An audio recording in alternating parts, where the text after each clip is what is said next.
students and welcome back to board prep again, and this is the part 2 of our previous lecture जो control coordination पे है. And earlier जो पहले lecture था उसमें हमने control coordination animals हमने पढ़ लिया था, ठीक है. CNS, PNS and the reflex action ये सब हमने read किया था. Now in this video we are going to discuss about the control coordination in the plants. जब animals में हो रहा है तो plants में भी control coordination होना चाहिए, otherwise वो haphazard manner में तो grow करते नहीं हैं, ठीक है. तो previously हमने यहाँ तक पढ़ लिया था. Now will start from here. तो एक जनरल थोड़ा सा भी क्रिएट करते हैं, भूमि का कनेक्ट करने की कोशिश करते हैं कि प्लांट में कैसे होता है. अब now imagine we are also growing, ठीक है. हम ग्रो कर रहे हैं या कोई भी एक्शन कर रहे हैं, इट इज वेरी कोऑर्डिनेटेड, ठीक है. अब ऐसा नहीं है ना, अब देखो हाइट के अकॉर्डिंग या वेट के according we have some limitations to our growth of our limbs also, या फेशियल स्ट्रक्चर के according we have some limitations to growth of our lips, ears, eyes, ठीक है. तो what is this? अगर uncontrolled growth होती, what would have been done? अजीब से ही creature बन जाते हैं, एलियन टाइप बन जाते हैं.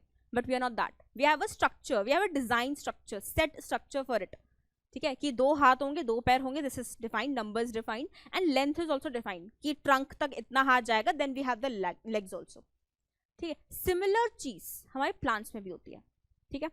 अब प्लांट्स में भी अभी देखो हार्मोन्स वाला सिस्टम भी आने वाला है, तो ऑल्दो ये वाला सिस्टम जो है ना हार्मोन्स में जाता है, but again we have to understand it in this way only.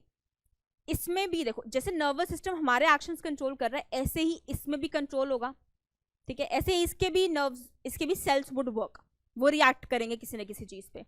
Then हम दोनों की हार्मोन्स को स्टडी करेंगे, प्लांट के हार्मोन्स कैसे वर्क करते हैं एंड एनिमल के हार्मोन्स कैसे वर्क करते हैं, ठीक है. दोनों का अपने अपने फंक्शन, ग्रोथ में, डेवलपमेंट में, कोई भी चीज बन रही है, कोई भी चीज एक्शन हो रहा है बॉडी में, इन दैट, ठीक है. तो अभी जो फर्स्ट है वो है मूवमेंट का कंट्रोल. देन आगे हम जाके पढ़ेंगे हार्मोन्स का कैसे करना है. तो movement is very simple.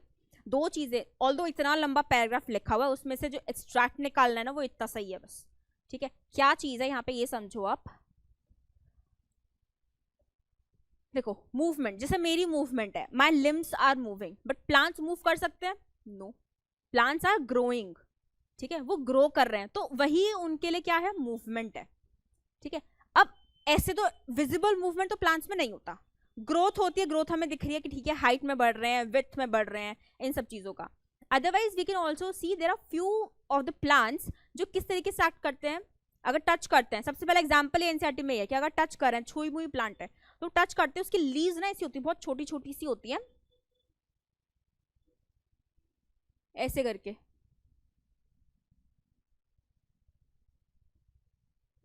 And ऐसे भी बिखरी हुई है. आप टच करोगे वहां पे, टच के रिस्पॉन्स में what they are doing, they will move like this, वो क्लोज हो जाएंगी, ठीक है. तो ये क्या था, ये मूवमेंट था. बट ये मूवमेंट किस तरीके का मूवमेंट था, क्या कोई ग्रोथ हो रही है? नहीं. कोई डेवलपमेंट हो रहा है प्लांट में? नहीं.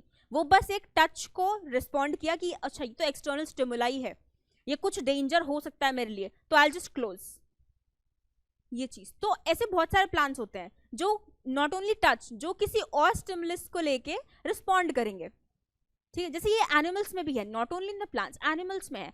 जब एक्वेटिक एनिमल्स इन डेप्थ जब पढ़ना स्टार्ट करोगे ना, 11th में जब आओगे, तब यही चीज, जो बायो के स्टूडेंट्स रहने वाले हैं ऑब्वियसली, तो इन डेप्थ जब डाइवर्सिटी और ज्यादा पढ़ोगे, किंगडम्स में पढ़ोगे, तो उसमें यही चीज है कि in response to any kind of danger, animal अलग तरीके से रिस्पॉन्ड करता है, प्लांट अलग तरीके से रिस्पॉन्स करते हैं, and various plants, various animals, ठीक है, अलग तरीके से रिस्पॉन्ड करते हैं. जैसे डेंजर में अगर ओशन के एनिमल्स को लेते हो, कुछ कॉमोफ्लाज करते हैं, ठीक है. वो टेरेस्ट्रियल प्लांट्स, कुछ एनिमल्स भी करते हैं कॉमोफ्लाज, मतलब अपने आप को ढक लेंगे. इन्वायरमेंट में दिल जस्ट यू विल सी कि अच्छा इन्वायरमेंट में कुछ दिख नहीं रहा, मतलब कोई अलग से एनिमल नहीं दिख रहा है यहाँ पे, बट वो होते हैं. वो इन्वायरमेंट के थ्रू अपने आप को उन्होंने क्या करा, हाइड कर लिया, ठीक है, डिस्गाइज कर लिया अपने आप को. अदरवाइज आप देखोगे, एक आपने लीफ इंसेक्ट देखा होगा, बिल्कुल लीफ सा लगता है, वो लीफ की जगह बैठा होगा, आपको लगेगा कि लीफ ही है, ठीक है, वो लीफ लगेगा, that is what, a camouflage. वो उसके लिए बचने का तरीका है, डेंजर को अवॉइड करने का तरीका है. कुछ लोग केमिकल्स रिलीज करते हैं, जैसे ऑक्टोपस का अगर सुनोगे, ओशन एनिमल, तो वो केमिकल रिलीज करेगा उस टाइम पे, एंड वो थोड़ा ब्लडी टाइप हो जाएगा फॉर दैट प्रेडेटर, और कोई भी आ रहा है तो, एंड इतनी देर में ऑक्टोपस एस्केप कर जाता है, ठीक है. तो ये भी जो रिस्पॉन्स था ना, वो किसी ग्रोथ के किसी चीज के लिए नहीं है, वो बस एक स्टिमुलस को रिस्पॉन्ड करने में. अब सामने से आ रहा बंदा चाहे डेंजर हो चाहे ना हो, इफ एनिमल या इफ प्लांट इज थिंकिंग, उन्हें कॉम्प्रिहेंड कर लिया कि नहीं ये मेरे लिए डेंजर है, तो वो उसके लिए रिएक्ट कर देंगे, ठीक है। अब मैं कौन सा इस प्लांट को तोड़ने वाली हूँ, नहीं, मैं बस टच कर रही हूँ, वो टच के लिए ही बहुत सेंसिटिव है, वो अपने आप को क्लोज कर लेगा, ठीक है। That's to avoid the danger. तो बस वो रिस्पॉन्ड है, उसका कोई ग्रोथ नहीं है, कोई अलग से चीज नहीं है, बट मूवमेंट है। तो वही चीज हमें यहाँ पढ़ना है प्लांट का भी। जैसे हम मूव करते हैं, एक हमारा है ग्रोथ वाला मूवमेंट, एक हमारा ये नॉर्मल द मूवमेंट जो बेमतलब का हो रहा है, मेरे हैंड्स मूव कर रहे हैं, दैट इज कोई रिस्पॉन्स पे है, बस मैं बोलना चाह रही हूँ तो मैं हैंड मूव कर रही हूँ, वॉलंटरी। तो वो चीजें यहाँ पे कि मूवमेंट जो हो रहा है प्लांट्स में, वो दो तरह की मूवमेंट्स होती है। मूवमेंट डिपेंडेंट ऑन ग्रोथ, जिसकी वजह से कुछ ग्रो हो रहा है, और एक इंडिपेंडेंट ऑफ ग्रोथ जो किसी स्टिमुलस के थ्रू एक्ट कर रही है, कोई बाहर से स्टिमुलस आया उसके थ्रू उन्होंने एक्ट कर दिया उस चक्कर में, ठीक है। सो अब ग्रोथ में we have division, tropic movements, and यहाँ पे आपका सिर्फ और सिर्फ आता है कि इंडिपेंडेंट मूवमेंट है, ठीक है। ट्रॉफिक एंड नास्टिक मूवमेंट्स से दो चीजें जाती हैं। So here you have this one. Now tropic movements की अगर हम बात करें, directional movement in response to stimuli, किसी एक पर्टिकुलर डायरेक्शन में जाएगा, ठीक है, किसी एक पर्टिकुलर डायरेक्शन में जाएगा। फॉर एग्जाम्पल यहाँ पे 4 तरह का डिवीजन दिया हुआ है। अगर मेरा डायरेक्शन है कि मैंने यहाँ पे वाटर है, वाटर की तरफ अगर ग्रो कर रहा है, हाइड्रोट्रोपिज्म, ट्रोपिज्म एक तो हो गया डायरेक्शनल मूवमेंट, ग्रोथ की तरफ ग्रो होगा, एंड हाइड्रो मीन्स वाटर। तो अगर वाटर है, मेरा कोई प्लांट है जो वाटर एज अ स्टिमुलस पे रिएक्ट करेगा, ठीक है। अब दो चीजें हैं, या तो अवे हो जाए या टूवर्ड्स हो जाए, ठीक है। तो यहाँ पे क्या होगा, hydrotropism movement towards the water, ठीक है। अब ऐसे ही अगर लाइट की तरफ मूवमेंट करना है तो phototropism movement towards the light, light की तरफ मूवमेंट हो रही है। तो there various ample number of plants जो किसी ना किसी पे एक्ट कर रहे हैं। जियोट्रोपिज्म, जियो वर्ड आया ग्रेविटी, ठीक है। तो movement towards the gravity, away from the gravity भी होगा, टूवर्ड्स द ग्रेविटी भी होगा। अभी एग्जाम्पल पढ़ते हैं आगे जाके। Then we have chemotropism, movement towards the chemical से केमिकल कंपाउंड जो भी रिलीज हो रहा है वहां पे उसके तरफ हो रही है, ठीक है। देन इट्स अ कीमोट्रोपिज्म, जिसका एग्जाम्पल है यहाँ पे दिया हुआ, ग्रोथ ऑफ पॉलन ट्यूब। याद करो सेक्सुअल रिप्रोडक्शन प्लांट्स में हमने किया था, जब स्टिग्मा पे पॉलन ग्रेन्स आके लैंड किए थे, and pollen grains contain what, male germ cell. तो जब pollen grains stick on the stigma तो वहां पे केमिकल रिएक्शन होता है, उस केमिकल रिएक्शन के थ्रू क्या होगा, वो पॉलन ट्यूब नीचे ग्रो करना स्टार्ट करती है टूवर्ड्स द ओवरी, ठीक है। स्टाइल के थ्रू पूरा ग्रो करके नीचे तक जाती है, ओव्यूल तक, राइट। तो वो क्या है, यहाँ पे अगर ये मेरा स्टिग्मा है,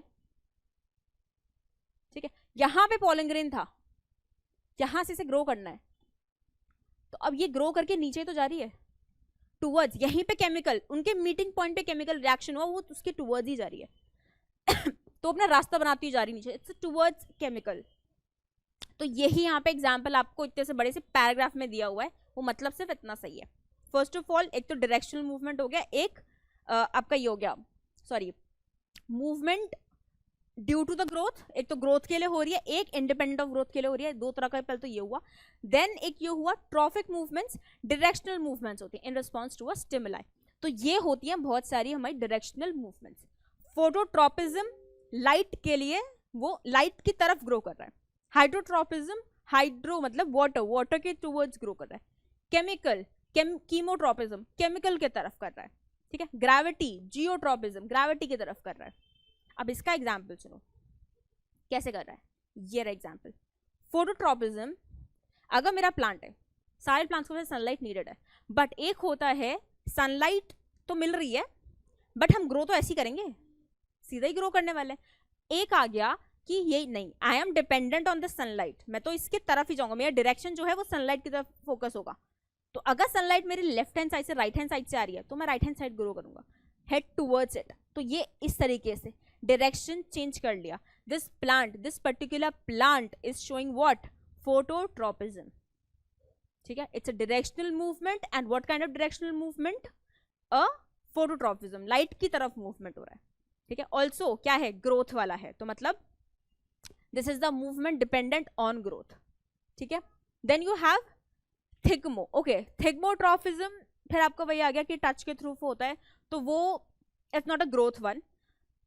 ग्रोथ वाला वही है कि जहां पे आपका ना कुछ ग्रोथ दिख रही है, थिग्मो मतलब ये टच करा एंड वो बंद हो गया, तो that was not a growth, वो सिर्फ एक मूवमेंट था, प्लांट शोइंग हाइड्रोट्रॉफिज्म, हाइड्रोट्रॉफिज्म प्लांट की तरफ, ये एक एक्सपेरिमेंट, प्लांट यहाँ पे वाटर रखा हो, प्लांट की तरफ, यहाँ पे वाटर की तरफ उसकी रूट्स जो है ग्रो कर रही है, that's the one of the example of hydrotropism. Geotropism में क्या चीज होगा, जो आपके एनसीईआरटी में भी गिवन है, कि जब सीड ग्रो करता है ना, देखो दो चीजें बनती हैं, रेडिकल एंड प्यूम्यूल, ये वाला डायग्राम भी याद होगा, ऐसे करके हमने कॉटलटॉन का डायग्राम पढ़ा था, रेडिकल प्यूम्यूल वाला भी पढ़ा था, ठीक है। तो जब ऐसे ग्रो करती हैं, रूट्स जब ग्रो कर रही हैं तो कहाँ जा रही है, ग्रेविटी की तरफ जा रही है। स्टेम जब ग्रो करती है वो ग्रेविटी के अगेंस्ट जा रही है, that is geotropism, positive geotropism, negative geotropism, ठीक है। पॉजिटिव फोटोट्रॉपिज्म और एक अगर अवे है तो नेगेटिव फोटोट्रॉपिज्म। सिमिलरली सब जगह पॉजिटिव नेगेटिव लगा दो, टुवर्ड्स है या फिर अवे है, ठीक है। तो बहुत सिंपल सा है, इसके थ्रू ही एक्सप्लेन हो जाएगा पूरा, जिसके लिए पूरा सा लंबा सा उसमें बहुत पैराग्राफ लिखा हुआ है, उसमें कुछ नहीं है, बस इतना ही लिखा हुआ है कि दो तरह की मूवमेंट होती हैं, एक जो डायरेक्शनल होती हैं, मतलब एक जो ग्रोथ पे डिपेंडेंट होती हैं, एक जो ग्रोथ पे डिपेंडेंट नहीं होती हैं, स्टिमुलस पे रिएक्ट कर रही हैं। ग्रोथ वाली में भी you have this one directional, ठीक है। तो उन डायरेक्शनल का ये टाइप है, photo light, Jio gravity, hydro water and your chemotropism is for the chemicals, ठीक है। तो ये डिविजन है, बहुत इजी सा। अगर डायरेक्ट क्वेश्चन इमेजिन रखो, घुसना नहीं है डीप में इतना, याद रखो कि क्या है 3 मार्कर, मतलब 2 मार्कर का एक क्वेश्चन आएगा, ठीक है, और एक तो एमसीक्यू ही है। तो क्या पूछेंगे, थोड़े इजी से क्वेश्चंस रहेंगे, तो क्या पूछ सकते हैं, फोटोट्रॉपिज्म का मतलब, ट्रॉफिक मूवमेंट्स का मतलब, एग्जाम्पल हो गया, ठीक है, इसका मतलब पूछ सकते हैं ये वाला थिग्मोट्रॉपिज्म का, क्योंकि वर्ड गिवन है, आपके बुक में भी वर्ड गिवन है, तो उसके अकॉर्डिंग पूछ सकते हैं। तो उसके अकॉर्डिंग चैप्टर को भी रिवाइज करो, और इस चैप्टर में सिर्फ इतना ही है, ये पढ़ लोगे समझ में आ गया चैप्टर, ठीक है। नेक्स्ट इसके बाद क्या है, अच्छा एक चीज और, जब हमने अभी पढ़ा था नर्वस सिस्टम, जब हम अपना पढ़ रहे थे, तो सिमिलरली क्या चीज हो रही है, मेरा हैंड से सेंसरी नर्व तो मैसेज लेके जा रही है एंड मोटर नर्व मैसेज को लेके आ रही है, तो this is also kind of a movement ना, तो ये भी तो ग्रोथ मतलब इसी तरीके से हो रहा होगा, ठीक है। लेकिन अब हर चीज में पॉसिबल नहीं, कि वहां पे क्या था, इलेक्ट्रिकल इम्पल्स था, इलेक्ट्रिकली हर चीज पॉसिबल नहीं है, प्लांट्स में भी ये चीजें पॉसिबल नहीं है, जब वहां पे और हमारे में पॉसिबल नहीं है, सारी चीजें हम रिस्पॉन्स इन नर्व्स के थ्रू नहीं कर सकते। सम थिंग्स वी रिक्वायर जो थोड़ा फास्टर हो, जो थोड़ा किसी अलग पाथवे से हो, इंडिपेंडेंट ऑफ दिस थिंग, कि हम इलेक्ट्रिकल इम्पल्स के थ्रू ही सब चीजें भेजे जा रहे हैं, वो नहीं है पॉसिबल हर बार। तो उसके लिए क्या आते हैं, हॉर्मोन्स एक्टिव होते हैं। अब हॉर्मोन्स, प्लांट के हॉर्मोन्स, देखो ये भी वही चीज शो कर है, ग्रोथ हॉर्मोन्स ही होते हैं ये भी। ग्रोथ के लिए भी हमने देखा कि वो फोटोट्रॉपिज्म, ग्रो ही तो कर रहे थे ना, टुवर्ड्स था वो मूवमेंट का हमने डिफरेंशिएशन पढ़ लिया, लेकिन अब ग्रो कैसे हो रहा है वो उस तरफ, उसमें हॉर्मोन्स इन्वॉल्व हैं। हम अगर ग्रो कर रहे हैं, एक छोटे से बच्चे से हम इतने बड़े बन गए, तो what we have hormones inside us, उन हॉर्मोन्स के थ्रू ही हमारे ऑर्गन्स डेवलप हुए हैं, हमारे हैंड्स, लेग्स, नोज, आई सब चीज डेवलप हुई है। From a very single cell zygote से वी आर नाउ ह्यूमन, तो वो डिविजन हो रहा है, हॉर्मोन्स रिलीज हो रहे हैं, तभी तो आगे चीजें प्रोसेस हो रही है ना। हॉर्मोन्स ही तो हेल्प करते हैं बाकी चीजों को हेल्प, मतलब ऑर्गन्स क्रिएट करने में, तब जाके ये फंक्शन हो रहा है, ठीक है। तो हॉर्मोन्स क्या है, अब देखो एक चीज और अभी याद आया मुझे, कि टेस्ट जब दिया था बच्चों को, उन्होंने ये क्वेश्चन था, डिफाइन प्लांट हार्मोन या डिफाइन एनिमल हार्मोन, वहां पे लिखा था बच्चों ने कि हॉर्मोन्स आर द हॉर्मोन्स, ये गलत है, लैंग्वेज का पूरी लाइन ही गलत है, हॉर्मोन्स आर हॉर्मोन्स आप नहीं लिख सकते, hormones are some kind of chemical substances और chemical compounds released by some of the glands of our body, अब चाहे वो एनिमल हो चाहे वो प्लांट हो, केमिकल वर्ड यूज करो, hormones are a chemical compound, कैसा भी केमिकल हो सकता है।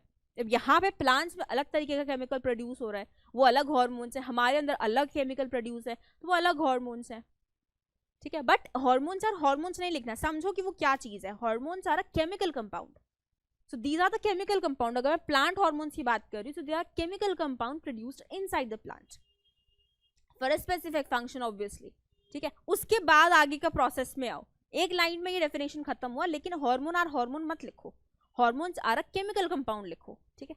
तब आप आगे आओ कि किस तरीके के हॉर्मोन्स हमारे पास प्रेजेंट है, अब यही आगे एक्सप्लेन किया हुआ है। तो ये चार्ट में मैंने डिवीजन दिखा दिया कि ग्रोथ प्रमोट भी कुछ करते हैं, कुछ ग्रोथ इनहिबिट करते हैं, जिसका एग्जाम्पल पूछा जा सकता है डेफिनेटली, ठीक है, क्योंकि नाम दिया है auxin, cytokinin, gibberellins, ethylene and abscisic acid.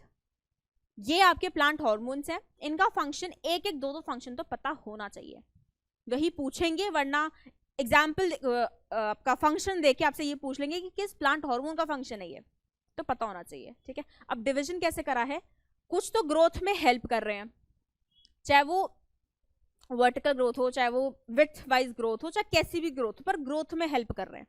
ठीक है, कुछ ग्रोथ को इनहिबिट कर रहे हैं, ठीक है, ग्रोथ को ही रोक रहे हैं, क्या फर्दर ग्रोथ नहीं चाहिए भैया, खत्म हो जाओ, just end your life here, this kind of thing, मतलब सेल के लिए ऑब्वियसली। तो these are growth inhibitor and these are growth promoters. Auxins, cytokinin, gibberellins and ethylene, ethylene दोनों का काम करता है, प्रमोट भी कर रहा है, इनहिबिट भी कर रहा है। ठीक है, तो आगे जब फंक्शन पढ़ोगे तो समझ में आ जाएगा, तो दोनों में ही आएगा, दोनों में एग्जाम्पल आराम से लिख सकते हो। यहां से पढ़ो अब, ऑक्सिन, ऑक्सिन ग्रोथ में हेल्प कर रहा है, ग्रोथ में स्टेम, ये प्रेजेंट होता है स्टेम एंड रूट की टिप पे, तो वो स्टेम एंड रूट की टिप जब ग्रो करना है, बहुत जल्दी जल्दी ग्रो करना होता है उन्हें, छोटे से सीडी तो है, उसमें से आपको स्टेम पूरी बनानी है, नीचे से रूट्स बननी है। ठीक है, तो वो उनकी ग्रोथ इलोंगेशन में हेल्प कर रहा है, आगे प्रेजेंट होते हैं। जैसे अब मैं ये वाला एग्जाम्पल दिखाऊं, ये वाला, तो ये जो आगे छोटे छोटे से डॉट्स टाइप दिख रहे हैं, दीज आर ऑक्सिन्स, और ये देखो ये बेंड कर रहा है, तो ये बेंड कर रहा है किस तरफ, लाइट की तरफ कर रहा है, ऑक्सिन। ठीक है,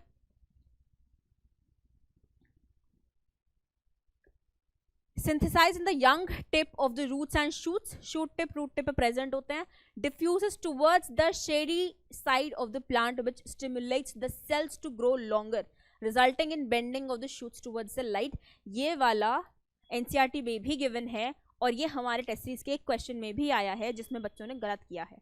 ठीक है, क्या चीज लिखी है यहाँ पे, दोबारा पढ़ो, diffuses towards the shady side of the plant, shady side मतलब यहां पे मेरा सन है, शेड कहाँ हुआ, यहाँ पे सन पड़ रहा है ना, यहाँ पे रेज आ रही है, शेड कहाँ हुआ, यहाँ, तो डिफ्यूज कहाँ हो जाएंगे, शेडी साइड की तरफ। क्यों हो जाएंगे, क्योंकि ऑक्सिन क्या करता है, सेल ग्रोथ को प्रमोट करता है, तो अब सेल ग्रोथ यहां से तो ऐसे जाना है, ठीक है, ये चीज भी ऐसे जा रही है, अब ये बेंड होना है इस तरफ, किसकी तरफ, लाइट की तरफ, तो यहां तो अब ग्रोथ नहीं नेसेसरी, यहां तो बेंड हो गया ये, ठीक है, बट अब इसे पूरा कर्व लेके आना है, तो ज्यादा ऑक्सीजन किसे चाहिए, शेडी साइड को चाहिए, इस तरीके से ध्यान रखो। तो यहाँ पे ऑक्सीजन जो है, ऑक्सीजन मॉलिक्यूल आपके डिफ्यूज होने स्टार्ट हो जाएंगे, क्योंकि शेडी साइड को ज्यादा ग्रोथ की नेसेसिटी, ताकि वो बेंड कर पाए। ठीक है, ये तो डायग्राम में ऐसे नहीं कि आपने तोड़ के बना दिया, टूटेगा नहीं, वो ग्रो करेगा ऐसे कर करके, तो obviously this curve is more, यहाँ पे ज्यादा ग्रोथ इज रिक्वायर्ड, तो वही चीज बोली है, diffuses towards the shady side of the plant which stimulates the cells to grow longer resulting in the bending of shoot। तो अगर वो लंबा है तभी तो इस तरफ बेंड हो पाएगा ना, towards the light, तो बेंडिंग towards the light होती है ऑक्सिन के थ्रू। ठीक है, then promote cell elongation and division, division के लिए वैसे साइटोकाइनिन याद रखना, ठीक है, बट ऑल्दो ऑक्सिन भी करता है। ठीक है, एक एक डेफिनेशन फंक्शन, डेफिनेट फंक्शन पकड़ के चलो, इसलिए मैंने सेल डिवीजन को तुरंत बोल दिया कि साइटोकाइनिन पे ही ध्यान रखना। ठीक है, अदरवाइज कंफ्यूज करोगे, ऐसे तो बहुत सारे मिक्सअप इनके फंक्शंस होते हैं। तो ठीक है, सेल इलोंगेशन पे ध्यान रखो, and root tip and shoot tip पे प्रेजेंट है, एंड शेडी साइड की तरफ डिफ्यूज हो जाते हैं। ठीक है, ताकि लाइट की तरफ प्लांट बेंड हो पाए, ये ऑक्सिन करता है। ठीक है, then you have plays important role in the formation of roots and seedless roots, ये ठीक है, ये ना रूट्स एंड शूट्स बन रही हैं तो उसी में हेल्प कर रहा है। Gibberellins helps in growth of stem and flower, flower grow हो रहा है उसमें गिबरेलिंस हेल्प कर रहे हैं, दैट इज फ्लावरिंग में हेल्प कर रहे हैं, मतलब सिंपल लैंग्वेज। एंड जो आपका ये है ग्रोथ ऑफ स्टेम, ठीक है, जब देखो एक छोटा सा स्टेम शूट बन रहा है तो ठीक है, ऑक्सिजन ऑक्सिजन वर्क कर रहा है, अब पतला सा तो स्टेम नहीं होगा ना, ऑक्सिजन तो उसकी लंबाई बढ़ा रहा है बस, अब स्टेम को ऐसे भी तो हल्का हल्का ग्रो करना है ना, अपने आप में भी डेवलप करना है ना, that will be done by gibberellins, तो ये जिब्रेलिन्स उसमें हेल्प करेगा। ठीक है, also gibberellins helping germinating of seed, अब जर्मिनेटिंग ऑफ सीड में क्या कहते हैं ये ध्यान रखो कि दो ऑक्सीजन मतलब दो हार्मोन्स, वैसे सारे हार्मोन्स वर्क कर रहे हैं, ऑब्वियसली सारे साथ में वर्क करेंगे तभी होगा, बट अगेन दो चीजें हैं, ये वाला एग्जाम्पल दिया था कि प्लूम्यूल एंड रेडिकल प्रेजेंट होता है, ठीक है। तो यहाँ से क्या होगा, रेडिकल से रूट्स बनते हैं, तो रूट टिप पे तो क्या प्रेजेंट होगा, ऑक्सिन, एंड शूट टिप पे ऑक्सिन, दो चीजें। इसे जर्मिनेट करने में हेल्प कौन कर रहा है, जिब्रेलिन्स हेल्प कर रहा है, ठीक है। ऑल ओवर फंक्शन कौन कंट्रोल कर रहा है, जिब्रेलिन्स। तो जर्मिनेटिंग ऑफ सीड में हेल्प कर रहा है, but root tip shoot tip specifically पे ऑक्सिन प्रेजेंट है, उसे लंबाई देने के लिए, ठीक है। जब वो थोड़े से लंबे हो गए, बढ़ गए, उसकी थोड़ी सी विड्थ तो इंक्रीज करनी पड़ेगी ना, तो वो किस पे हेल्प कर रहा है, गिबरेलिन्स। थोड़ा तो स्ट्रॉन्गर बनाओगे ना, जब बिल्कुल प्लांट ग्रो कर रहा होता है तब उसकी स्टेम देखा करो, थोड़ा सा प्लांट अपनी हाइट पकड़े तब उसकी स्टेम देखो, भले ही दोनों ग्रीन स्टेम देख लो, लेकिन वो थोड़ी सी थिक होती है, टाइटर होती है, that is the gibberellins work, ठीक है। नाउ साइटोकाइनेंस बता दिया मैंने, सेल डिवीजन वाला यहाँ याद रखना, promote cell division and delay leaf ageing, cell division को हेल्प कर रहा है, सेल को डिवाइड करना है, साइटोकाइनेंस वर्क कर रहे हैं। Also stimulate the leaf expansion, leaf grow हो गई, अब बढ़नी भी तो है, तो सेल डिवीजन के थ्रू ही होगी इन जनरल, यही है कॉन्सेप्ट इसका। तो सेल डिवीजन के थ्रू ही क्या हो रहा है यहाँ पे, एक तो पूरे उसका प्लांट का सेल डिवीजन कौन कर रहा है, साइटोकाइनेन, बट स्पेसिफिकली लीफ का एक्सपेंशन साइटोकाइनेन, ठीक है। तो मतलब समझ लोगे, समझ में आ जाएगा ये चीज कि लीफ एक्सपेंशन भी तो सेल डिवीजन के थ्रू ही होगा, ठीक है। सेल्स नहीं मल्टीप्लाई करेंगे, बढ़ेंगे नहीं, तो लीफ कैसे एक्सपैंड करेगी, सेल्स ही तो हैं उसमें, तो वो काम कौन कर रहा है, साइटोकाइनेन। तो दो चीजें लिखोगे, leaf expansion and cell division. Importantly इसका है सेल डिवीजन, ठीक है, ये वाला पार्ट हुआ। जिब्रेलिन्स का इंपॉर्टेंटली याद रखोगे, germination of seed and flowering. Auxin का ध्यान रखोगे, ये दोनों promote the cell elongation and the elongation of stems and roots.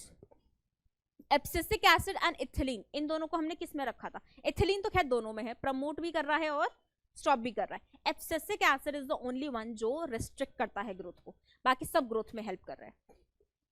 तो ग्रोथ इनहिबिट कर रहा है, सबसे पहले तो ये वाला इंपॉर्टेंट पार्ट है, कैसी भी ग्रोथ है इनहिबिट करना है उसे, इससे ज्यादा हाइट नहीं चाहिए, ग्रोथ इनहिबिट करना है एब्सिसिक एसिड, और एक्सपैंड नहीं करना एब्सिसिक एसिड, मतलब ग्रोथ किसी भी तरह की ग्रोथ होगी उसे इनहिबिट करना है एब्सिसिक एसिड, ठीक है। Reverses the growth promoting effects of auxins and gibberellins, मतलब वही आ गया, हाइट नहीं बढ़ानी है, हाइट काफी है, प्लांट अपनी एज पे पहुंच चुका है, इतनी हाइट से ज्यादा ऊपर हाइट नहीं जाएगी, कौन एक्ट करेगा, उसे रोकने में कौन हेल्प करेगा, ऑक्सिन तो करते रहेंगे अपना काम, रोकेगा कौन, एब्सिसिक एसिड। एब्सिसिक एसिड को याद रखना ग्रोथ इनहिबिटर है, और किसकी ग्रोथ को इनहिबिट करता है, जिब्रेलिन्स की एंड ऑक्सिन्स की, ठीक है। Then next comes ethylene, ethylene promotes transverse growth and essential for fruit ripening. सबसे पहले इसका इंपॉर्टेंट वन यही है, बाकी तो भूल जाओ, ये वाला इंपॉर्टेंट है। फ्रूट राइपनिंग में इथाइलिन हेल्प करता है, कहीं भी लिखा है फ्रूट राइप में कौन सा हार्मोन, इथाइलिन, इथाइलिन बिल्कुल रट जाना चाहिए था, मैंने एक एक मार्क कर रही हूँ कि एक हार्मोन के साथ उसका एक फंक्शन रटा हुआ होना चाहिए। Fruit ripening ethylene promotes senescence and abscission of the leaves. ये अब देखो दो चीजें आ गई यहाँ पे, इथाइलिन प्रमोटर भी था इनहिबिटर भी था, तो इनहिबिट किसे कर रहा है, प्रमोट किसे कर रहा है, सॉरी राइपनिंग को, फ्रूट राइपन कर रहा है, और इनहिबिट क्या कर रहा है, ये लीव्स की फर्दर ग्रोथ, मतलब उसके एब्सिशन में हेल्प कर रहा है, एब्सिशन में हेल्प करना मतलब ग्रोथ को रोकने में हेल्प करना। एंड सेनेसेंस, सेनेसेंस मतलब डेथ, डेथ में अगेन कौन हेल्प कर रहा है, दो चीजें हेल्प करती है, एब्सिसिक एंड इथाइलिन, ठीक है। तो ग्रोथ तो कैसी भी हो दोनों ही रोकते हैं, इथाइलिन भी रोक रहा है एब्सिसिक भी रोक रहा है, बट इथाइलिन प्रमोट भी करता है, किस चीज को प्रमोट करता है, राइपनिंग ऑफ फ्रूट्स को, ठीक है। These were the functions of the plant hormone, तो ये पता होना चाहिए। इससे पहले क्या था आपका मूवमेंट, मूवमेंट पता चल गया, इसके बाद है आपका ये plant hormones and the functions, ठीक। अब इसके बाद आपका आता है एनिमल हार्मोन्स, जो अगेन बहुत सिंपल है, बहुत इजी है, ज़्यादा टफ नहीं है।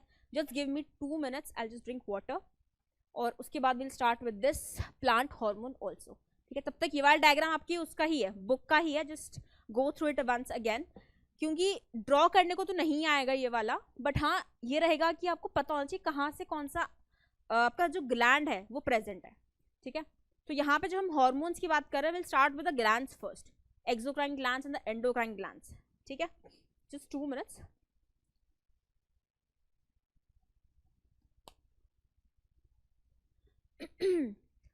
अब देखो हार्मोन्स की बात आती है, सबसे पहले लिखा होता है एंडोक्राइन ग्लैंड्स।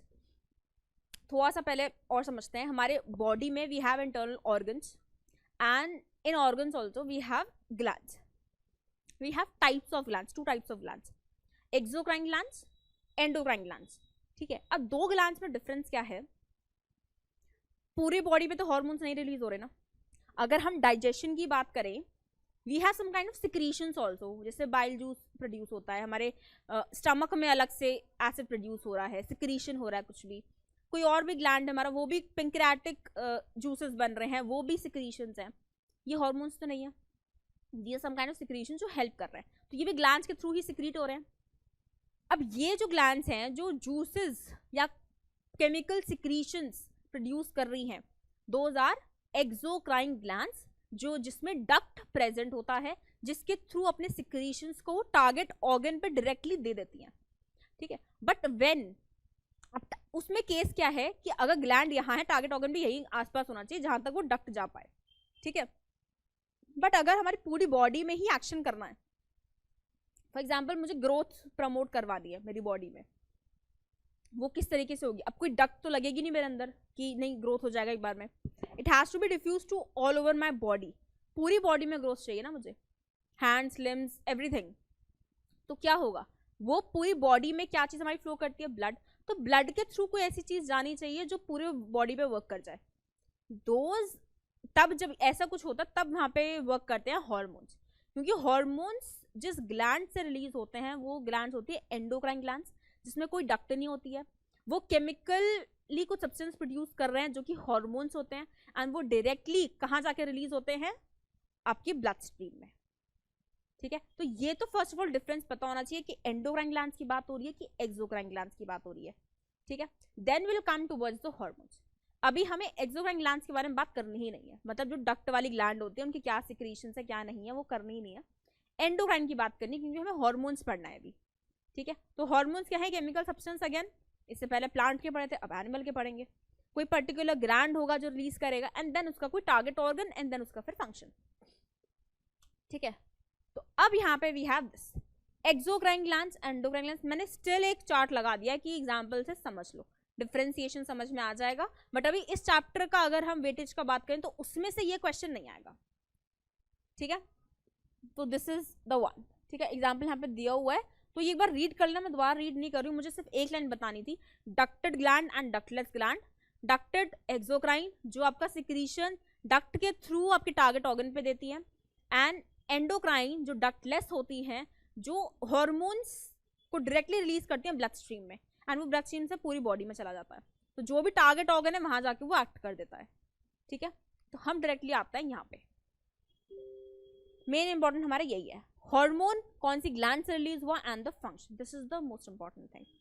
तो ग्रोथ हार्मोन है, रिलीज कहाँ से होगा? Pituitary gland. एक पी लाइक स्ट्रक्चर होता है, छोटा सा मटर के दाने जैसा होता है, कहाँ प्रेजेंट है? यहाँ, पिट्यूटरी ग्लैंड, यहाँ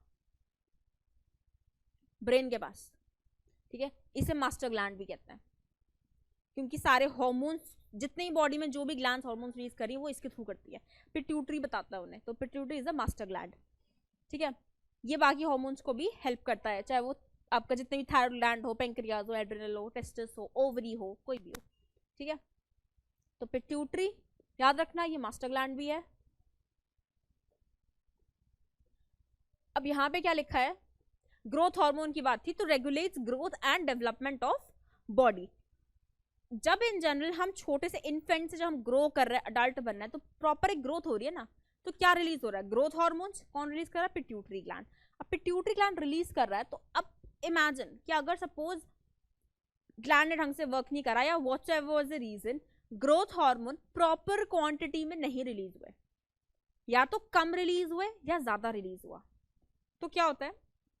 अब पहले तो एक सेट, एक बेंचमार्क होता है, हम कम ज्यादा कैसे लेके चलते हैं।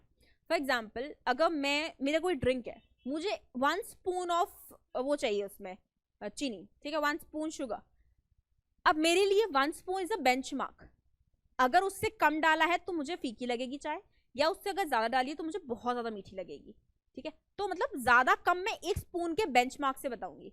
तो सिमिलरली ग्रोथ हार्मोन का बेंचमार्क क्या है? एक जनरल हमारा एक फिजिक होता है with health, with your body design. ठीक है, कि एक एवरेज ह्यूमन की हाइट इतनी होगी along with this weight and everything, ठीक है। उसमें भी वी हैव अदर थिंग्स जो रिस्पॉन्सिबल हैं, like for example family history, family genes of height etcetera, ठीक है। लेकिन अब ये एक हो गया एवरेज। अब इसके बाद अगर बहुत ही कोई छोटा रह जाए, जैसे जिसे हम बोलते हैं डॉर्फ्स, ठीक है, जो बहुत हिंदी में बोलते बौने रह जाते हैं, डॉर्फ, बहुत छोटे, but they will be adult, बहुत छोटे हैं। सो ग्रोथ हार्मोन उनके में क्या था, बहुत कम रिलीज हुआ, लाइक प्रॉपरली क्वांटिटी में रिलीज हुआ ही नहीं कि प्रॉपर एक body structure at least 4 feet 5 feet तो बनता ह्यूमन, बट नहीं बना, ठीक है। So that is dwarf. Growth hormone release by pituitary gland, ठीक है, बट वो ढंग से रिलीज नहीं हुआ।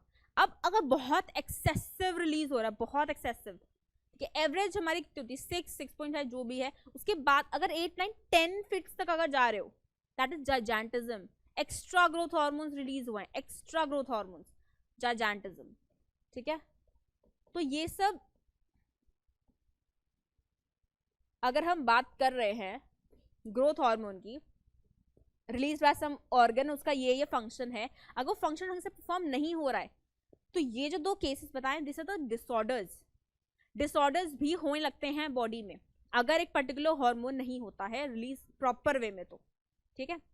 बहुत इजी एंड सिंपल लैंग्वेज में मतलब एग्जाम्पल अगर बताएं तो एक होता है हमारा डायबिटीज वाला, इंसुलिन। अगर इंसुलिन ढंग से रिलीज हो रहा है, हमारा शुगर कंट्रोल रहेगा, लेकिन अगर इंसुलिन ढंग से रिलीज नहीं हो रहा है तो डायबिटीज होगा, कि जितना भी इंसुलिन रिलीज हो रहा है that is not sufficient for our body, ठीक है, दैट्स द थिंग। तो इसी तरीके से यहाँ पे बाकी के ग्लैंड्स एंड हार्मोन्स लिखे हैं। तो next one is thyroxine. Thyroid gland से रिलीज करता है, जो कि गले में प्रेजेंट होता है। Controls carbohydrate, protein and fat metabolism. इसके फंक्शनिंग के लिए आयोडीन इज मच इंपॉर्टेंट। अगर आपकी डाइट में आयोडीन प्रॉपर नहीं है तो अगेन एक डिसऑर्डर होगा विच इज गोइटर, ठीक है, विच इज गोइटर। तो वो थायरॉक्सिन के फंक्शन के लिए क्या इंपॉर्टेंट है, आयोडीन, जो कि नेक्स्ट इस वाले स्लाइड पे सब चीज ना लिखी है, तो डोंट वरी, वो वाला याद कर लेना, यहां से उस चीज को कॉम्प्लीमेंट कर लेना। Adrenal hormone again release by adrenal gland, जो कि किडनीज के ऊपर प्रेजेंट होते हैं, हियर दिस वन, ठीक है। Prepares the body to deal with the emergency situation, situation से लड़ना है, उससे भागना है, ठीक है। डेंजर को देख के लड़ पाओगे, if you have capacity you can fight. Again adrenal hormone is working, adrenaline is working, ठीक है। अगर नहीं लड़ सकते you will run away, again adrenaline is working, ठीक है। तो कहते हैं ना एड्रिनल रश हो रहा है, that is what you feeling excited to do something, कि हाँ ये करना है, ये करना है, ये करना है, तो पूरी बॉडी में what you feel, some kind of energy you feel, ठीक है। So that is this adrenal is working and you feel something inside your stomach also, that is nothing but the adrenaline, you feel something inside your body because the adrenaline is working, either respond, कोई situation है वो आपको trigger कर रही है, या तो अच्छा फील करवा रही है, मतलब कि नहीं मुझे एक्साइटेड हो रहा है, मुझे मैं जल्दी से ये काम करना है, मुझे एक्टिविटी एकदम से सुपर फास्ट हो जाएगी। सिमिलर मैनर में अगर वो चीज पसंद भी नहीं आ रही है तो वहां से भागने का मन करेगा, अगेन दिस इज वर्किंग। तो इमरजेंसी हार्मोन। इंसुलिन हार्मोन है, अभी बताया, release by pancreas, regulates the blood sugar level, ठीक है, ब्लड शुगर लेवल को रेगुलेट कर रहा है, तो अगर कम रिस्पॉन्ड होगा तो मतलब नहीं रेगुलेट हो रहा, डायबिटिक, ठीक है। टेस्टोस्टेरोन टेस्टिस से रिलीज होगा, causes development of sexual organs, secondary sexual characteristic in males, ठीक है। मेल के सेक्सुअल रिप्रोडक्शन, सेक्सुअल कैरेक्टरिस्टिक्स को डेवलप करने में हेल्प करता है ये टेस्टोस्टेरोन। एंड इसका ऑल्टरनेटिवली ओवरी से रिलीज होता है ईस्ट्रोजन, जो कि फीमेल्स में डेवलपमेंट के लिए हेल्प करता है, ठीक है। जो इन दोनों का फंक्शन आप already how do organisms reproduce वाले में आई गेस पढ़ चुके हो, मैंने एक वीडियो भी बना रखी है, उसमें हार्मोन्स आए थे ये वाले, estrogen, progesterone are working and testosterone is working in the males. तो टेस्टिस से रिलीज होता है, ओवरी से रिलीज होता है। It's a very basic and simple function कि अडल्टहुड में जब एडोलेसेंस में जा रहे हो तो what your major hormones are working, these hormones are working. In males testosterone is working, in females your estrogen is working, ठीक है। So they give you a different appearance after your puberty, ठीक। So this is given. Iodine thyroxine के लिए important है, वो नहीं होगा तो क्या हो जाएगा, swollen neck which is goitre. अगर ग्रोथ हार्मोन प्रॉपर क्वांटिटी में रिलीज नहीं हुए हैं, कम है तो ड्रॉफ्स, एंड अगर एक्सट्रीमली ज्यादा रिलीज हैं तो जॉइंट्स। प्यूबर्टी पे चेंजेस आते हैं थ्रू द सेक्सुअल हार्मोन्स, जो कि टेस्टोस्टेरोन एंड ईस्ट्रोजन है। And then you have the sugar level, तो उसके लिए इंसुलिन है, ठीक है। या अब एक चीज और, हाँ, जो लास्ट एक आपका छोटा सा पैराग्राफ है वो इस चीज का है कि the timing and the amount of hormone release. अब यही बात है ना कि टाइमिंग एंड हार्मोन, मतलब पता कैसे चले कि रुक जाना है हार्मोन रिलीज करने के लिए या और ज्यादा रिलीज करने हैं, तो वो कौन बताता है? एक मैकेनिज्म होता है विच इज फीडबैक मैकेनिज्म। ठीक है, एक सिंपल सा फीडबैक हम लेते हैं ना कि बताओ मैंने ये एक्टिविटी करी तो उसका क्या फीडबैक है, व्हाट योर रिस्पॉन्स इज, उसके अकॉर्डिंग भी ट्राई टू इम्प्रूव और change something in our behaviour और समथिंग, टीचिंग स्टाइल में, किसी भी चीज में। ठीक है, तो that is a feedback mechanism. तो वो फीडबैक मैकेनिज्म हमारी बॉडी के अंदर भी होता है which is working for the hormones also.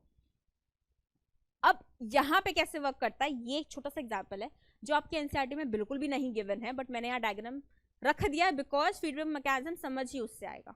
ठीक है, एक पहले बेसिक में से वर्बली समझाती हूँ, then will go with the diagram. For example classroom लेके चलते हैं। क्लासरूम में आपने प्रोजेक्ट्स बनाए, सभी बच्चों 10th के आपने प्रोजेक्ट्स बनाए, प्रोजेक्ट्स अपने क्लास में सबमिट करे, टीचर का रिमार्क्स आया उस पर। टीचर का रिमार्क क्या है आपके लिए? फीडबैक। ठीक है, अब 2-3 प्रोजेक्ट और बचे हैं इन रिस्पॉन्स। ठीक है, अभी 5 प्रोजेक्ट लाइनअप है, उसमें से आपने एक सबमिट करा, एक सबमिट हुआ, टीचर का रिस्पॉन्स बच्चे के लिए 4 बच्चों के लिए बहुत बढ़िया करा है, 4 बच्चों के लिए नहीं आपने अच्छा नहीं करा, you the average one, please improve. दूसरे के लिए नहीं, you are not doing it well. ठीक है, 3 तरह के रिस्पॉन्स हुए। अब जो बच्चे अच्छा कर रहे हैं उनके अभी 4 और अभी प्रोजेक्ट बच्चे हैं, दे विल फाइंड कि नहीं मुझे और अच्छा करना है, सो वो नेक्स्ट प्रोजेक्ट में और अच्छा परफॉर्म करेंगे। अब इनके लिए, दूसरे वाले के लिए जो एवरेज मार्कर है, उन्हें लगे कि अच्छा ये इंप्रूवमेंट है, मैं उतना पार पे नहीं हूँ, I improve my drawing, I improve my content, I improve my presentation, जो भी है। ठीक है, दूसरा, अब जो लास्ट वाला फीडबैक था कि नहीं आपका बिल्कुल भी अच्छा नहीं है, तो again they will also try to improve कि नहीं मुझे क्या गड़बड़ लगी, they will try to improve. तो ये क्या था? फीडबैक था। अब अगर इसी फीडबैक पे आई पुट अ सिचुएशन कि 5 प्रोजेक्ट हैं लेकिन I will set a criteria कि जो बहुत अच्छा बनाएगा या फिर जो बिल्कुल अच्छा नहीं बनाएगा, 2 तरह से क्राइटेरिया रहेंगे, उन्हीं का आगे मैं डिसाइड करूंगी कौन आगे लेवल पे जाएगा कौन नहीं जाएगा। ठीक है, तो अब क्या हुआ, जो बच्चे अच्छा बना के लाए थे दे मूव फॉरवर्ड, उन्हें सेकंड प्रोजेक्ट मिला बनाने के लिए, बट जो बिल्कुल भी अच्छा बना के नहीं लाए थे they were out of the race, उन्हें अब सेकंड वाला हुआ ही नहीं। तो मैंने फीडबैक दिया कि नहीं आप अच्छा नहीं कर, just stop your project right away, तो ये अच्छा नहीं है। दूसरे वाले जो फर्स्ट में जो अच्छा परफॉर्म कर रहे थे, you are doing it well, now go proceed with the next project. मेरा फीडबैक जा रहा है उनके लिए। ठीक है, टीचर का फीडबैक जा रहा है। तो सेम चीज हमारी बॉडी करती है। अब अगर मुझे कोई हार्मोन रिक्वायर्ड है, फॉर एग्जाम्पल मेरी ग्रोथ के लिए रिक्वायर्ड है, तो pituitary gland growth hormone release हो रहे हैं। ठीक है, ग्रोथ हार्मोन, ठीक है, रिलीज हो रहे हैं, growth is doing, growth is happening, growth is happening. एक पॉइंट आया जहां पे ग्रोथ हार्मोन रिलीज हुए, दिस इज सफिशिएंट लेवल, तो फीडबैक क्या जाएगा? नहीं अब बहुत इनफ हो गया ग्रोथ हार्मोन्स, अब नहीं चाहिए मुझे, तो फीडबैक जाएगा जो stop producing your growth hormones, pituitary के पास, pituitary will stop producing the growth hormones. ठीक है, सिमिलरली इंसुलिन हार्मोन है, जब वो रिलीज हो रहा है तो ब्लड शुगर लेवल एकदम से ना मेरी बॉडी में हाई हो रहा है, तो मैसेज क्या जाएगा कि आप रिलीज करो, इंसुलिन रिलीज करो, इंसुलिन रिलीज हुआ एंड मेरा ब्लड शुगर लेवल क्या हुआ? मेंटेन हो गया। तो अब फीडबैक क्या जाएगा? जो stop producing the insulin hormone, blood sugar level is under control. जब तक कंट्रोल नहीं आ गया तब तक फीडबैक क्या जाता रहेगा कि नहीं और प्रोड्यूस करो, अभी और करो और करो, लेवल आ गया नहीं stop producing. So this is what, this is the feedback. ये कौन दे रहा है? Target organ. ठीक है, पिट्यूटरी ग्लैंड है, वही सारे ग्लैंड्स को कंट्रोल कर रहा है। ठीक है, तो वो रिलीज करवाता है हार्मोन्स। अब मेरा जो भी टारगेट ऑर्गन है वो मुझे फीडबैक देता है, पिट्यूटरी तक वही फीडबैक लेके जाता है। ठीक है, कि रिलीज करवाना है कि नहीं करवाना है। तो हियर इज दिस वन जो हमने TSH मतलब आपका थायरॉक्सिन वाले से ले रखा है। Neuron secrete the thyroid releasing hormone, ये पिट्यूटरी का काम है जो रिलीजिंग हार्मोन रिलीज करते हैं। Then stimulate cell in the interior pituitary to generate the thyroid. ठीक है, आपका ऐसे वर्क करता है, hypothalamus then pituitary then the actual gland जो रिलीज करता है, देन द टारगेट ऑर्गन। ठीक है, तो इतना डिटेल में मत जाओ, कोई दिक्कत नहीं है समझने का, बस फीडबैक समझ लो कैसे मैकेनिज्म क्या होता है फीडबैक का। तो पिट्यूटरी हार्मोन रिलीज करवाता है ग्लैंड से वो particular hormone which is causes thyroid gland. अब थायराइड रिलीजिंग हार्मोन की हमने बात करी जो पिट्यूटरी से आएगा, अब वो थायराइड ग्लैंड को बोलेगा कि आप थायरॉक्सिन रिलीज करो, तो थायरॉक्सिन रिलीज हुआ, अब वो रिलीज होके कहाँ जाएगा? ब्लड स्ट्रीम में, ब्लड स्ट्रीम से उसके टारगेट ऑर्गन पे जाएगा। ठीक है, ऑप्टिमल अमाउंट, अब देखो दो चीजें लिखी है यहाँ पे, increase in the blood concentration of thyroxine over the optimal amounts, yes, hypothalamus signal to stop. अगर ऑप्टिमल अमाउंट तक रिलीज हो गया तो ये क्या करेंगे, हाइपोथैलेमस पे जाएगा सिग्नल कि नहीं अब आप स्टॉप हो जाओ, आपको अब फर्दर कोई हार्मोन रिलीज नहीं करना। बट अगर ये जो लाइन है ये ढंग से पढ़ो, blood increase in the blood concentration of thyroxine over the optimal amounts, अगर नहीं है, अगर ऑप्टिमल अमाउंट्स में नहीं है वो हार्मोन, नो नहीं है, देन नेगेटिव फीडबैक मैकेनिज्म, वो दोबारा जाएगा ऊपर, वो बोलेगा नहीं अभी कम है और रिलीज करना है, तो again this cycle will go on. जब तक ये वाले लेवल पे I am not getting a yes कि हाँ ब्लड में optimal level of hormones are present, तब तक क्या होगा, ये वाला फीडबैक मैकेनिज्म चलता रहेगा, नहीं इनफ नहीं है और रिलीज करो। जब इनफ हो जाएगा, जब लेवल कंट्रोल हो जाएगा उसमें, देन हाइपोथैलेमस सिग्नल, हाइपोथैलेमस ऊपर था, देन पिट्यूटरी, ठीक है, and then your gland and then the target body, target organ, ठीक है। तो हाइपोथैलेमस पे सबसे पहले सिग्नल जाता है, वो फिर पिट्यूटरी को मना करेगा कि नहीं अब बहुत हो गया, पिट्यूटरी फिर आके थायराइड ग्लैंड को मना करेगा नहीं अब रिलीज नहीं करना, ठीक है, and hence the cycle will stop. So this is the feedback mechanism, इसके थ्रू कंट्रोल होता है, इसके थ्रू कोऑर्डिनेट होता है हॉर्मोन्स का रिलीज, हॉर्मोन्स का सिक्रीशन इन लेवल्स। ये नहीं है कि एक्स्ट्रा बस एक बार साइकिल चालू हुआ तो बस रिलीज होता ही जा रहा है, नहीं, एक लेवल तक होता है कि हाँ ठीक है इस लेवल तक ये मेंटेन हो गया then it's done, otherwise not, produce करते रहो, ठीक है, इस तरीके से होता है। तो yes and no, this is a negative feedback. Negative feedback जाता ही इसीलिए कि ठीक है अभी इनफ नहीं है और रिलीज करना है, इनफ हो गया, यस आ गया, it will stop producing, this is a feedback mechanism, ठीक है। So this was the short जो भी आपका पार्ट रह गया था इन दिस वीडियो। तो ये पूरा चैप्टर है कंट्रोल कोऑर्डिनेशन का, ठीक है, इसे जाके आपको पढ़ना है, टेस्ट लगाने बहुत ज़्यादा इंपॉर्टेंट है, I am repeating it again and again, क्योंकि इस चैप्टर में से ठीक है बड़ा चैप्टर है और बहुत कम मार्क्स का आ रहा है, 3 मार्क्स का आ रहा है बस, ठीक है, 1 मार्कर का MCQ, 1 मार्कर वो 2 मार्कर का आपका एक क्वेश्चन। अब वो पार्ट्स में हो सकता है ना भी हो, बट ये जो चीज़ें हैं ना, ये थोड़ा अगर आप भी थोड़ा सा भी याद करने में दिक्कत है किसी भी चीज़ में है ना, आप बैठो इसे याद करो, टेबल बना के याद करो, कुछ भी करके याद करो, क्योंकि इसमें यही है इंपॉर्टेंट पार्ट, तो यही है, याद करके नहीं जाओगे नहीं चीज़ें सॉल्व होने वाली, क्योंकि इसमें यही मेन पार्ट है, चाहे CNS PNS की बात कर लो या फिर प्लांट कंट्रोल कोऑर्डिनेशन की बात कर लो, ठीक है, ट्रॉफिक मूवमेंट्स हो गए, उसमें भी फर्दर आपकी हाइड्रोट्रॉफिज्म, ये सब जितने भी एग्जाम्पल्स हैं ईजी क्वेश्चन ही आएंगे, लेकिन अगर वो ईजी भी टफ लग रहे हैं ट्राई करो एक बार क्वेश्चन सॉल्व करने का। अगर control coordination question still tough लग रहे हैं मतलब आपको बहुत ज़्यादा याद करने की नीड है, क्योंकि ये चीज़ें ना याद करने से ही होंगी। जो कॉन्सेप्चुअल था वो मैंने स्टार्टिंग में चार्ट के थ्रू समझाया है, वो समझो पहले, वो समझ लो, उसके बाद क्वेश्चन सॉल्व करो, ठीक है। और बहुत इंपॉर्टेंट टेस्ट सीरीज लगाओ, टेस्ट सीरीज लगाओ, then you'll get to know, क्योंकि हम लोग मैं खुद बायो के पेपर चेक कर रही हूँ, तो एक बार आप बायो में फीडबैक दूंगी ना उसमें कि आप कहाँ गलत कर रहे हो। जैसे मैंने बताया एक स्टूडेंट का एग्जांपल कि हार्मोन्स और हार्मोन्स लिखा हुआ था, वो गलत था, वहां पे मार्क करके लिखते कि हार्मोन्स आर केमिकल कंपाउंड्स, ये आपको ठीक करना है, ठीक है। You think in your brain, मैं ये नहीं बोल रही कि स्टूडेंट का कंसेप्ट क्लियर नहीं है, कॉन्सेप्ट्स आर क्लियर, बट आपको जो लिखना है एग्जाम में दैट इज नॉट क्लियर, उसके लिए have to join the test series and perform the test series. उसमें यूल गेट टू नो कि अच्छा ये चीज़ मुझे ऐसे लिखनी है, ये पार्ट्स में लिखना है, ठीक है। बच्चे डिफरेंशिएट करते हैं तो बिकॉज से स्टार्ट कर देते हैं, नहीं, प्रॉपर लाइन लिखो ना, प्रॉपर मार्क्स मिलेंगे अच्छे। डायग्राम बना के छोड़ देंगे, लेबल करो प्रॉपर, दैट इज इंपॉर्टेंट, ठीक है। So this was all in this chapter, go revise and practice, and एक नेक्स्ट चैप्टर बचा है वो हम करेंगे बाद में, वो भी हम पार्ट्स में करेंगे, सब पार्ट्स में हो जाएगा, वो भी छोटी छोटी वीडियोज में, ठीक है। So till then please keep revising, and कोई भी डाउट है comment down, will take up it in the next lecture, ठीक है। Thank you and have a nice day everyone.